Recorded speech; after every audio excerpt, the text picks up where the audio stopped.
The hospital room smelled of antiseptic, sharp and cold, cutting through the fog in my head. My name's Caleb Warwick, 47 years old, a railroad technician from Laramie, Wyoming. The heart monitor beeped steadily, each pulse a reminder I was still here barely. I'd been out for 3 days, they said, after a stroke dropped me on the Union Pacific tracks. My body felt like it had been run over by a freight train, but that wasn't the worst of it. I reached for my phone, fingers trembling, and saw the text from my wife, Miranda. I took $87,250, it read. I deserve it after your boring life. My savings, our savings gone.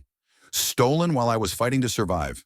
The screen blurred as my chest tightened, not from the stroke, but from a betrayal that cut deeper than any knife.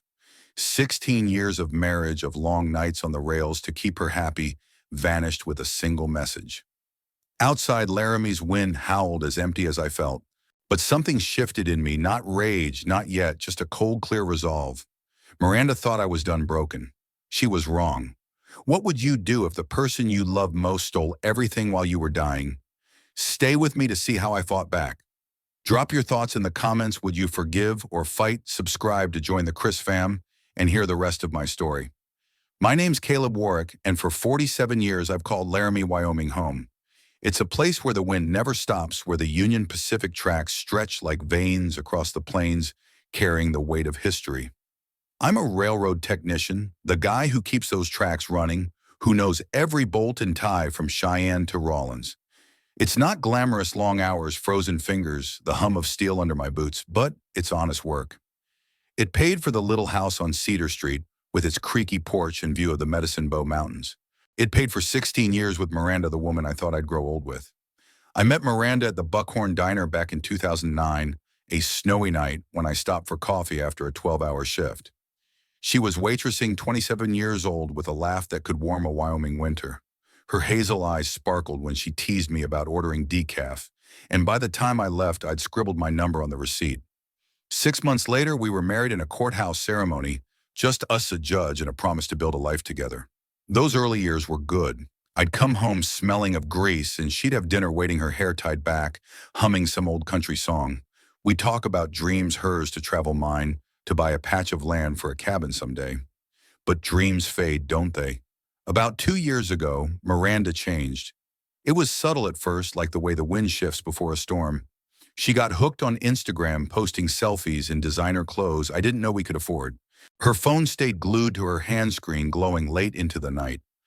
Just networking, she'd say when I asked, her voice sharp, like I was intruding. She started taking weekend wellness retreats to places like Jackson Hole or Santa Fe, coming back with new perfumes and stories I wasn't part of. I'd ask how her trips went, and she'd shrug eyes on her phone. Fine, Caleb. You wouldn't get it. I should have seen it, but I trusted her. Trust was the glue that held us together through my long shifts, through the nights I spent sleeping in a bunkhouse 200 miles away. I'd call her from the road, my voice echoing off motel walls, and she'd answer with one-word replies. Busy, tired, later. I told myself it was just a phase, that marriage had its seasons.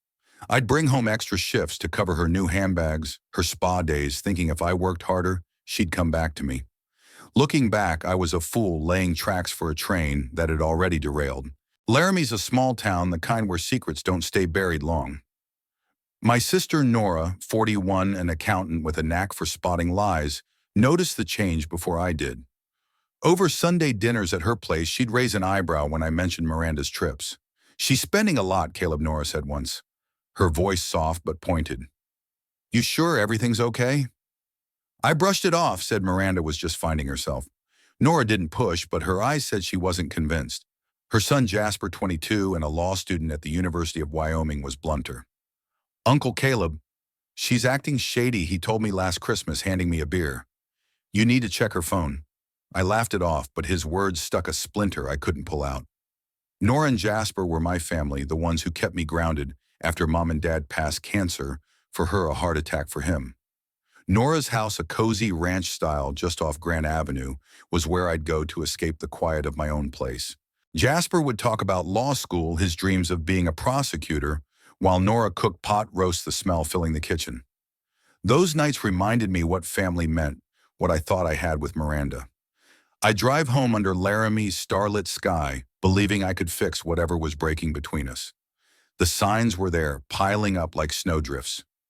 Miranda locked her phone with a new password, said it was for security. She pushed me to simplify our bank accounts, merge everything into one login. "It's easier, Caleb," she said, not meeting my eyes. I said I'd think about it, but something in my gut, call it railroad instinct, reading tracks for flaws, told me to hold off. Then came the fight, small at first. She'd snap when I asked about her day call. My job pointless, say I was holding her back from her real life. I'd swallow the hurt, tell myself she was stressed that I wasn't exciting enough. I started keeping a separate account for my overtime pay, not to hide it, but to protect something, anything from slipping away. March 2025 changed everything. I was out on the tracks 20 miles west of Laramie, tightening bolts under a gray sky. The wind bit through my jacket and my chest felt tight, not just from the cold. I ignored it like always until the world spun. My tools clattered to the gravel and I hit the ground, vision fading. The last thing I heard was my coworkers shouting my name. They airlifted me to Laramie General Hospital, where doctors fought to keep my heart beating. For 3 days I was out, lost in a void, unaware that the woman I loved was dismantling everything I'd built. When I woke, that text from Miranda was waiting, a blade sharper than any surgeon's scalpel. $87,250, my emergency fund, our retirement, the dream of that cabin gone. She thought I was finished, that I'd break under the weight of her betrayal. But as I lay there, the hospital's hum mixing with Wyoming's endless wind, I felt something else stirring. Not anger, not yet. It was the same instinct that kept me alive on those tracks: find the flaw, fix it, keep moving. Miranda had made her move. Now it was my turn. Laramie's wind cut through me as I left the hospital, my legs unsteady from the stroke that nearly ended me on the Union Pacific tracks. Miranda's text still burned. $87,250, our life savings gone, stolen, while I fought to breathe. Her words, "I deserve it after your boring life," echoed like a cruel joke. I didn't head to our Cedar Street house where her betrayal lingered. Instead, I drove to Nora's, my sister's ranch style off Grant Avenue, hospital bracelet dangling like a shackle. The Wyoming plains stretched dark, hiding secrets I was about to uncover. Nora met me at the door, her accountant's eyes scanning my pale face. "You look like hell, Caleb," she said, pulling me into a hug. Her kitchen smelled of coffee and certainty, a refuge I hadn't realized I needed. Jasper, her 22-year-old son, was there. Law books spread across the table. "Uncle Caleb." "What's going on?" he asked, pushing his glasses up. I slid my phone across to them. Miranda's text glowing on the screen. Nora's jaw tightened. Jasper let out a low whistle. "She's got nerve," he muttered. That was the moment I knew I wasn't fighting this alone. I sat at Nora's table, the weight of betrayal sinking deeper. "Check the account," I told her, my voice steady, despite the ache in my chest. Nora, who could spot a financial lie faster than anyone logged into my bank app. Her fingers froze. "It's worse than you think," she said. The $87,250 wasn't a one-time grab. Miranda had been siphoning money for 18 months, small transfers, $1,000 here, $2,500 there, into a secret account at First Interstate Bank. She opened it under her maiden name, Voss, Nora said, turning her laptop toward me. Started right after that retreat to Santa Fe. The dates lined up.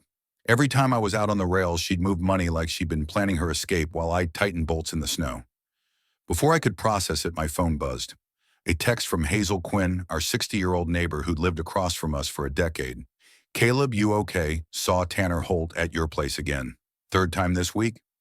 My stomach twisted. Tanner Holt, a slick real estate broker with a flashy SUV and a smile too perfect for Laramie.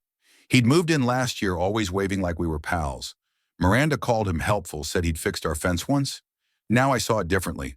I texted Hazel back, "Thanks. Keep an eye out." She replied with a photo, Tanner's black SUV in my driveway, parked like he owned the place. The timestamp 2 hours ago, while I was still signing discharge papers. Jasper leaned over, studying the photo. "This guy's bad news," he said. "Last semester, Miranda asked me about property law stuff, like transferring deeds. I thought it was random, but..." He trailed off, his law student brain connecting dots. I looked at Nora. "She's not just taking the money, is she?" Nora shook her head. "She's planning something bigger. We need to dig deeper." The room felt smaller, Laramie's endless plains outside, no match for the walls closing in. Miranda wasn't just leaving me, she was trying to erase me. I called the bank from Nora's landline, my cell too risky if Miranda was watching.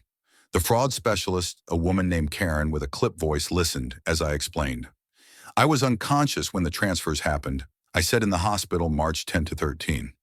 I emailed her my medical records proof I'd flatlined, twice proof I couldn't have authorized anything.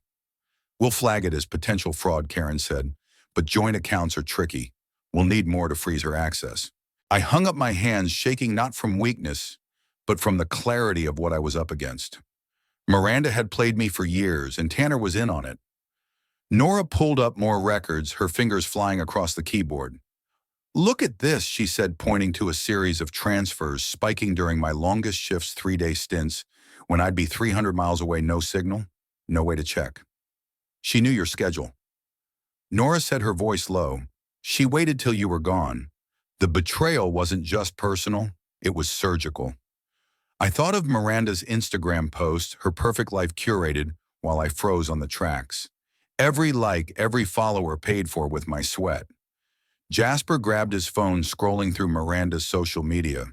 She's been tagging Tanner in posts, he said, showing me a photo Miranda and Tanner at a wine bar in Cheyenne, her smile brighter than I'd seen in years. The caption, New Beginnings. My throat tightened. I remembered her saying she was visiting a friend that weekend. The lies stacked up, each one a rail tie driven into my chest. There's more, Jasper said. She asked me if pension benefits could be redirected. Your railroad pension, Uncle Caleb. I told her it's locked to the spouse unless you sign off. She didn't like that. The pension, decades of work, my safety net for old age, was something I'd never discussed with her. She'd called it boring paperwork, but now she was sniffing around it. I stood pacing Nora's kitchen, the linoleum cool under my socks. Outside, Laramie's stars burned cold and different. What's her endgame? I asked, more to myself than them. Nora met my eyes. She's not just running Caleb. She's stripping you bare money house future. Jasper nodded, and Tanner's helping her sell it all. Another buzz from my phone. Hazel again. They're loading boxes into Tanner's SUV. Look like your tools. My tools, the ones I'd used to build our porch to fix our life, being carted off like trash. I gripped the counter, the strokes, aftershocks, nothing compared to this. Nora put a hand on my shoulder. We'll stop her, she said, but we need a plan, and we need it now. Jasper cracked his knuckles. I can check public records, see if she's filed anything, deed sales, anything. I nodded, feeling the railroad instinct kick in. Find the flaw, fix it, keep moving.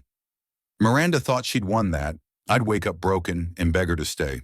But every text, every transfer, every lie was a track she'd laid, leading to her own derailment. I wasn't the man she thought I was not anymore. As Nora brewed more coffee and Jasper opened his laptop, I stared out at Laramie's plains. The wind carried a promise this wasn't over. Miranda and Tanner had made their move, but I was just getting started. The night was heavy, the kind where Laramie's wind seemed to carry ghosts across the plains. I sat in Nora's guest room, the clock glowing, 2:17 a.m. My name still. Caleb Warwick, but feeling like a stranger in my own life. A week had passed since I left the hospital, my body still weak from the stroke that dropped me on the Union Pacific tracks. Miranda's text stealing $87,250 while I was unconscious had cracked something in me, but what I'd learned since shattered it entirely. She'd been siphoning money for 18 months, plotting with Tanner Holt, the slick real estate broker next door. They weren't just taking my savings, they were dismantling everything I'd built over 16 years of marriage. I stared at the ceiling, the hum of Nora's heater, no match for the cold settling in my bones. I'd always been the steady one, the guy who fixed tracks, fixed problems, fixed our life when Miranda's dreams outgrew our budget. But now alone in that spare room, I felt like a fool. Every late-night shift, every missed dinner, every dollar I'd earned to keep her happy, it was all for nothing. She'd called me boring, said I was holding her back, her voice sharp in my memory like a rail spike. I saw her Instagram posts in my mind, her perfect smile with Tanner captioned, New Beginnings. The railroad, my refuge for decades, now felt like a mirror of my loneliness, endless, empty, stretching to nowhere. I pressed my palms to my eyes, fighting the ache that wasn't just from the stroke. Had I failed her? Was I the reason she'd turned to him? The next morning, Nora found me at her kitchen table, coffee untouched. "You didn't sleep," she said, not a question. Her accountant's eyes missed nothing. Jasper, her 22-year-old law student son, slid into a chair, laptop open. "We've got something," he said, voice low.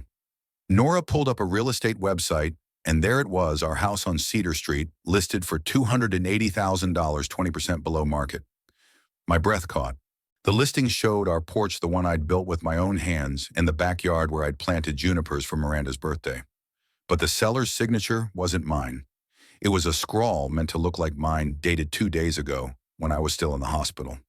"She forged it," Nora said, her voice steel. "Tanner's the broker." The room spun, not from my condition, but from the weight of it. Miranda wasn't just stealing money, she was selling my home. My anchor, the only thing I had left. I thought of Hazel Quinn's texts, Tanner's SUV in my driveway. My tools loaded like they were his. They were planning to run to Phoenix or wherever with everything I'd worked for. I stood gripping the table, my knuckles white. "She thinks I'm done." I said the words tasting like iron. Jasper met my eyes. "She's wrong, Uncle Caleb. We can fight this." Nora nodded. "But we need to move fast." I dug through my wallet, pulling out a faded photo of me and Nora as kids standing with Dad on the tracks. He'd been a railroader too, taught me to protect what's mine, to read the ground for flaws. No matter the cost, he'd said, his voice rough from years of Wyoming dust. That photo was my tether, a reminder I wasn't just a husband who'd failed, I was a man who'd survived. I tucked it back, my resolve hardening. Miranda had crossed a line, and there'd be no going back, no forgiveness, not after this. Nora drove me to Eleanor Bryce's office that afternoon, a small brick building downtown where Laramie's main street met the railroad. Eleanor, 58, had been our family lawyer since Dad's estate, her gray eyes sharp as a hawk's. I laid it all out, Miranda's text, the $87,250, the secret account, Tanner's visits, and now the forged listing. Eleanor leaned back, pen tapping her desk. "This isn't just theft," she said. "It's financial fraud, forgery, maybe conspiracy. The hospital records prove you were incapacitated when she acted. That's our leverage." She pulled out a legal pad. "What do you want, Caleb?" I paused, the question heavier than I expected. Part of me wanted to crawl back to Cedar Street, beg Miranda to explain, to fix us, but that part was dead buried under her lies. "I want my life back," I said, voice low. "The house, the money, my name. I want her to face what she's done." Eleanor nodded, scribbling notes. "We'll file for divorce citing fraud and adultery. Emergency motion to void the sale, forgeries a slam dunk. Bank's already investigating. We'll push to freeze her accounts." She looked up. "This won't be quick, and it won't be pretty." I didn't care about pretty. I cared about justice. Losing meant Miranda and Tanner walked away with my home, my savings, my future. Winning meant starting over alone, but free with the pieces I could salvage. I signed Eleanor's paperwork, each pen stroke a rail tie, locking me to this path. There was no turning back now. Miranda thought she'd broken me, that I'd fade quietly like the Wyoming wind. But I'd survived a stroke, survived her betrayal, and I'd survived this fight. As we left Eleanor's office, Nora's phone pinged. A message from Hazel. "They're at your house again. Moving furniture now." My gut churned. They were gutting my life while I sat in a lawyer's office. Jasper checked his phone, pulling up public records. "Tanner filed the listing himself," he said. "No co-broker. He's rushing it, probably to close before you notice." I looked out at Laramie's plains, the Medicine Bow Mountains, stark against the horizon. The stakes were clear: stop them now or lose everything. Back at Nora's, I sat on her porch, the cold biting through my jacket. The stars above were sharp, like the truth I couldn't ignore. Miranda hadn't just betrayed me. She'd planned it, calculated every move while I'd been out there, keeping the rails running. I thought of Dad's words again. Protect what's yours. I'd built that house, that life, with my own hands. Miranda could take my money, my trust, but she wouldn't take my fight. As the wind howled, I made a promise to myself I'd get it all back, not for revenge, but because I deserved it. The tracks were set, and I was ready to roll. Laramie's dawn glowed faint, the plains whispering as I stood on Nora's porch, my heart still scarred from the stroke and Miranda's theft. She'd taken $87,250 while I lay unconscious, her lover Tanner Holt helping forge my signature to sell our home. Their plan to flee to Phoenix was clear, but in Nora's kitchen, we'd build a trap to stop them. I stepped inside purpose, steadying my hands, ready to reclaim what was mine. That evening, Nora's kitchen became our war room. Her ranch-style house smelled of coffee and determination, the kind that kept me steady on the Union Pacific tracks. Nora, my 41-year-old accountant's sister, sat with spreadsheets open, her eyes fierce. Jasper, her 22-year-old law student son, had his laptop humming public records glowing on the screen. I stood by the counter, still shaky from the stroke, but fueled by something stronger than anger purpose. "We need a plan," I said, voice low. "Miranda and Tanner think I'm out of the game. Let's prove them wrong." Eleanor joined us, her gray hair pulled back, legal pad in hand. "We've got 3 fronts," she said, her voice like steel. "Bank fraud, forged property sale, and divorce. Each needs evidence, and we need it fast." Nora nodded. "The banks flagged the $87,250 transfer, but they need more to freeze Miranda's secret account." Jasper tapped his screen. "The home listing's active, Tanner's pushing for a quick sale. We can void it with proof of forgery." I leaned in, and the divorce Eleanor met my eyes. "We're filing tomorrow citing fraud and adultery. Miranda's text is Exhibit 1. Our strategy took shape like a rail line, each piece locking into place. First, the bank. Eleanor drafted a formal fraud complaint, attaching my hospital records proof I'd been unconscious from March 10 to 13, unable to authorize transfers. "We'll demand they freeze Miranda's account at First Interstate," she said. "Wyoming law favors victims of financial exploitation during incapacity." Nora volunteered to pull transaction histories cross-referencing Miranda's transfers with my work schedule to show her pattern. "She moved money when you were on the rails," Nora said. "That's intent. Second, the house. Jasper had found the listings paperwork. Tanner's name plastered as broker. The signature's a bad fake," he said, zooming in. "Your middle initial's wrong, and the notary's a buddy of Tanner's." Eleanor smirked. "That's a felony in Wyoming, forgery and notarization fraud. We'll file an emergency motion to void the sale citing your medical records and the forged document." I asked about timing. "Tomorrow," she said. "We'll get a court order to halt any closing."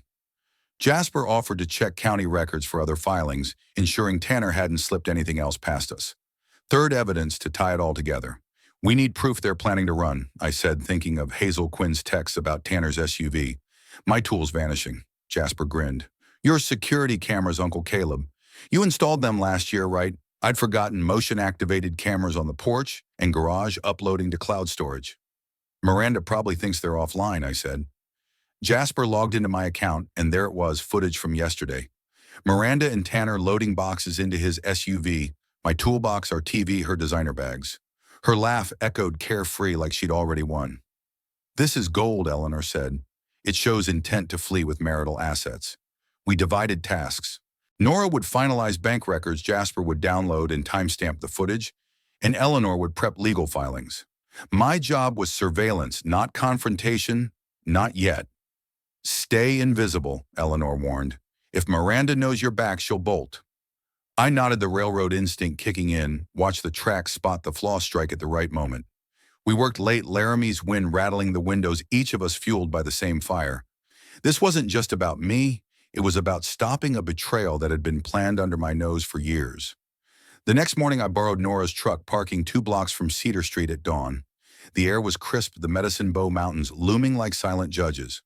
My house looked the same, porch I'd built, junipers I'd planted, but it felt like a stranger's now. Tanner's SUV was gone, but Miranda's sedan sat in the driveway. I watched, hidden by a row of cottonwoods, as she stepped out, phone to her ear, gesturing wildly. Her voice carried faintly, "We need to close this week." My pulse quickened. They were rushing, sensing the clock. I texted Hazel any movement. She replied instantly. "Tanner was here at 6 a.m., took more boxes." I forwarded it to Eleanor, adding, "They're moving fast." Her response was immediate, motion filed. "Court date tomorrow." I stayed another hour snapping photos of Miranda, loading a suitcase, evidence of her intent to run. Driving back, I felt the stroke's aftershocks in my hands, but my mind was clear. Miranda thought she'd outsmarted me, but every move she made was another rail tie in her own trap. That afternoon, Nora called with a breakthrough. "Miranda's account shows transfers to Tanner," she said. "$5,000 last week, 10 the week before. He's not just her lover, he's her partner. I gripped the phone, picturing Tanner's smug grin, his hand on my toolbox. Jasper chimed in. Found a flight booking Phoenix next Monday, 2 tickets. My stomach twisted. They were planning to vanish my life sold off to fund their new start. I relayed it to Eleanor, who was already at the courthouse. We'll get a travel ban, she said. The footage and transfers are enough for a restraining order. By evening, we'd tighten the net. Eleanor sent the security footage to the bank and sheriff, proving Miranda and Tanner were liquidating assets. Jasper pulled a second video, Miranda handing Tanner a stack of my railroad pension documents, their voices muffled but clear. Once we sell, this is next. My pension, my future, just another piece of their plan. I sat on Nora's couch, the weight of it all pressing down. 16 years of trust, of calloused hands and midnight shifts reduced to a scheme I'd been too blind to see. I drove back to Cedar Street at dusk, parking farther out, Laramie's plane swallowing the light. Miranda's car was gone, but Tanner's SUV was back. I watched him carry a painting, our wedding gift from Nora, into his vehicle. My chest burned, not from the stroke, but from the audacity. I wanted to storm in and demand answers, but Eleanor's voice echoed, "Stay invisible." I took photos instead, each click a promise. They'd underestimated me, seen me as the boring railroader who'd roll over. But I'd spent decades reading tracks for flaws, and theirs were glaring. Back at Nora's, we finalized the plan. Eleanor would hit the court tomorrow, armed with footage records and my medical history. Nora would meet the bank to push the fraud case. Jasper would monitor Tanner's filings, ensuring no last-minute tricks. I'd stay in the shadows, watching, waiting. As I lay in the guest room, Laramie's wind howling outside, I felt the shift. Miranda and Tanner had laid their tracks, but I was the one steering now. They'd learn soon enough you don't cross a man who knows how to fix what's broken. The Laramie courthouse stood like a sentinel against the Wyoming sky, its brick facade unmoved by the wind that had haunted me since the stroke. I'm Caleb Warwick, and for weeks I'd been piecing together Miranda's betrayal. $250 stolen from our savings as I lay unconscious, her lover Tanner Holt helping her gut my life.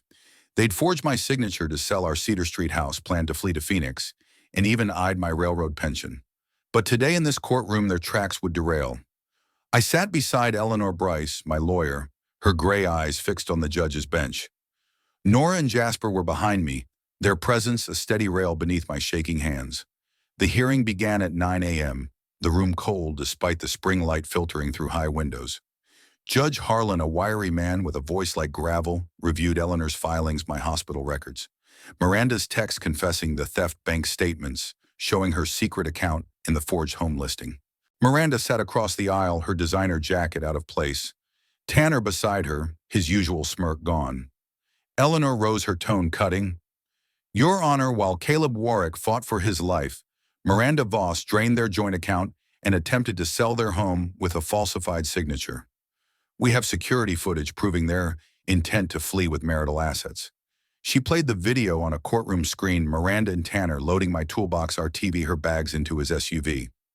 Miranda's laugh echoed, chilling the room. I glanced at her, her face paled, hands twisting in her lap. Tanner shifted, whispering to their lawyer, a young man who looked out of his depth. Eleanor continued presenting bank transfers to Tanner's account, $5,000, $10,000. And Jasper's fined 2 one-way tickets to Phoenix booked for Monday. This is fraud, forgery, and conspiracy, Eleanor said. We request an immediate asset, freeze a travel ban, and temporary possession of the home for Mr. Warwick. Judge Harlan's eyes narrowed. Mrs. Voss, your response. Miranda's lawyer stood, voice faltering. My client acted under emotional distress, believing the marriage was over. The transfers were from a joint account, and the home sale was a misunderstanding. Harlan cut him off. A misunderstanding doesn't forge a signature or book flights. He turned to Miranda. Did you know Mr. Warwick was incapacitated when you withdrew the funds? She hesitated, then nodded, barely audible. The judge's pen scratched his notes, the sound like a hammer on steel. Then came the twist. As Eleanor sat, a sheriff's deputy entered, approaching Tanner. Mr. Holt, you're under arrest for theft and possession of stolen property. The courtroom froze. Tanner bolted upright, but the deputy cuffed him, reading his rights. What's this about? He demanded. Eleanor leaned toward me, whispering. Hazel tipped the sheriff. They caught Tanner at Cheyenne Airport last night, trying to pawn your tools and jewelry. My wedding ring, the one I'd left at home during my hospital stay, was among them. I clenched my fists. The strokes ache, nothing compared to this. Miranda gasped, turning to Tanner, but he wouldn't meet her eyes. As they let him out, she shouted, "You said it was safe." Her lawyer pulled her back, but the damage was done. Judge Harlan's ruling came swift: assets frozen. Travel ban for both home possession, granted to me. "This court takes financial exploitation seriously," he said. "Mrs. Voss, consider yourself lucky criminal charges aren't filed yet." The gavel fell a crack that echoed like a train's whistle. Miranda slumped, her perfect facade crumbling. I should have felt triumph, but the victory was hollow. Back at Cedar Street, I walked through the house under sheriff supervision as Miranda retrieved her clothes. The air smelled of her perfume mixed with Tanner's cologne, a reminder of their invasion. She stood in the living room suitcase, half-packed, her hazel eyes searching mine. "Caleb, please," she said, voice breaking. I was trapped. Tanner pushed me into it. The Instagram life, the pressure, it wasn't me. I stepped closer, my boots heavy on the floor I'd laid. "You chose this, Miranda. You took our savings, our home, our life, and laughed while doing it. Live with it." Her tears fell, but they didn't move me. I thought of the hospital, the monitors beeping, as I fought to breathe, her text burning my screen. 16 years gone, not because of Tanner, but because she'd valued likes over love. I turned away, letting the sheriff escort her out. She paused at the door, clutching her bag. "I never meant to hurt you," she whispered. I didn't respond. Some wounds don't need words. The fallout came fast. Tanner, caught with my stolen goods, took a plea deal, 18 months in county jail, his real estate license revoked. The sheriff found my ring in his SUV, returned it to me in a plastic bag. I slipped it into my pocket, unsure if I'd ever wear it again. Miranda faced a fraud investigation, her secret account locked, her job as a boutique manager gone when her boss learned of the charges. She moved to a cheap apartment in Denver, her Instagram silent, the New Beginnings post deleted. Nora texted me updates from mutual friends: she's broken Caleb. No one trusts her now. The court finalized my possession of the house along with 80% of the stolen $87,250 recovered from Miranda's account. The divorce filing moved forward uncontested. Miranda had no fight left. Jasper and Nora celebrated at her place, pot roast on the table, but I couldn't join the cheer. I sat on the porch, Laramie's Plains stretching dark under the stars. I'd won, but at what cost? The house felt like a shell, its walls holding echoes of a life that no longer existed. Eleanor called the next day. "The bank's pursuing criminal charges against Miranda," she said. "You could push for more restitution alimony." I shook my head, though she couldn't see. "I've got what's mine," I said. "Let her face the law." I hung up, staring at the Medicine Bow Mountains, their peaks sharp against the dawn. Justice wasn't about gloating. It was about reclaiming what they tried to steal: my home, my dignity, my future. I drove to the tracks that afternoon where I'd collapsed weeks ago. The rails gleamed steady as ever, a reminder of what I'd always done. Fix what's broken, keep moving. Miranda and Tanner had laid their trap, but I'd turned it on them, not with rage, but with the quiet strength of a man who'd survived. Laramie's wind carried their defeat away, leaving me standing, not whole but unbroken. The fight wasn't over. I'd rebuild on my terms. But for now, I'd let the plains hold my silence, knowing I'd taken back what was mine. Part 7. Epilogue and Moral 1. 50 words. The Wyoming summer painted Laramie's Plains gold, the Medicine Bow. Mountains standing guard as I drove past the Union Pacific tracks, where I'd nearly lost everything. I'm Caleb Warwick, and months ago a stroke dropped me on those rails, but Miranda's betrayal cut deeper. $87,250 stolen from our savings, my home nearly sold with a forged signature, her lover Tanner Holt by her side. The courtroom had delivered justice. Tanner arrested Miranda, disgraced my house and most of the money back in my hands. But victory didn't erase the scars. Standing on my new cabin's porch 10 miles outside Laramie, I was rebuilding not just a home, but a life. I sold the Cedar Street house a month after the hearing.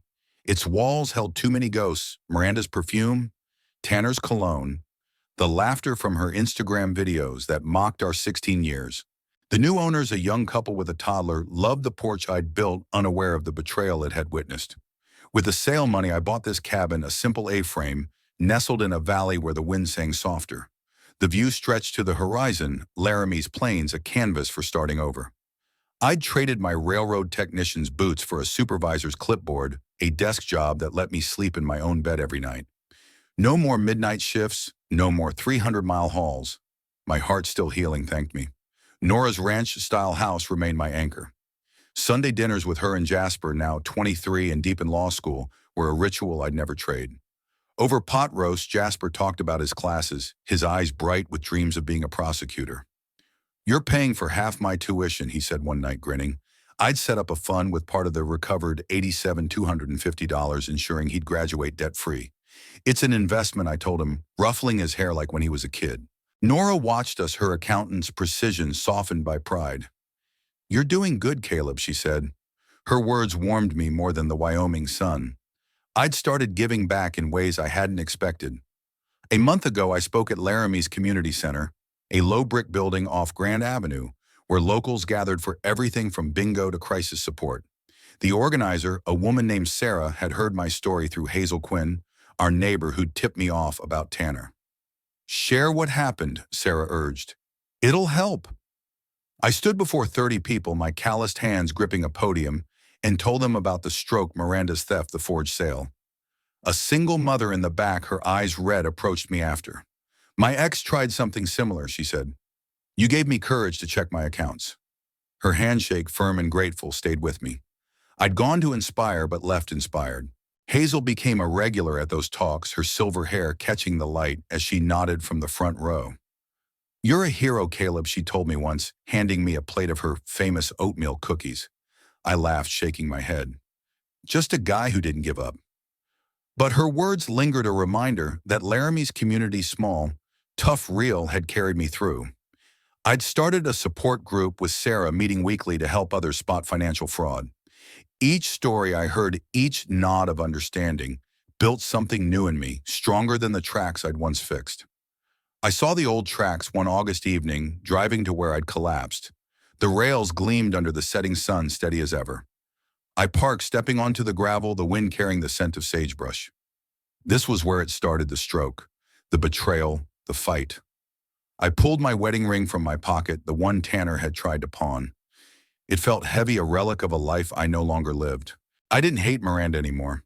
She was a shadow now, living in a Denver apartment, her Instagram, gone, her name tied to fraud charges she couldn't outrun.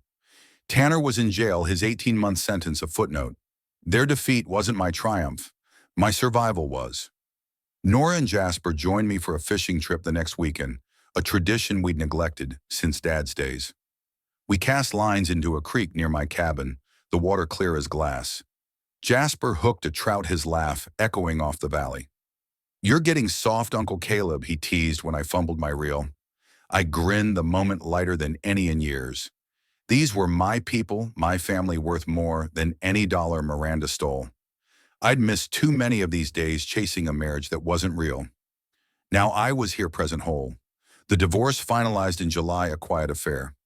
I kept the house, proceeds, my pension, and 80% of the stolen money. Miranda got her car and a fraction of the rest, her lawyer's fees, eating what little remained. I didn't gloat. I didn't need to. The law had spoken and Laramie's Plains had witnessed. Eleanor Bryce called to congratulate me, her voice warm. "You fought smart, Caleb," she said. "Not many do." I thanked her, picturing her sharp pen signing the papers that set me free. Some nights I'd sit on my porch, Laramie's stars burning bright. The wind whispered lessons I'd learned the hard way. Betrayal can break you, but your response defines you. I didn't need revenge, just my life back, built stronger than before. I'd lost a wife, a home, a piece of my heart, but I'd gained clarity, family, purpose. The tracks I'd fixed for decades taught me this: flaws can be mended, but only if you face them head on. So what do you think? Should I have forgiven Miranda, given her a chance to explain? Vote in the comments, forgive or not. Her tears in that living room still haunt me, but so does her laughter in that footage. Share your thoughts, hit that like button, and subscribe to join the Chris fam for more stories like mine. Life's a railroad full of twists and breaks. I chose to keep moving. What would you choose?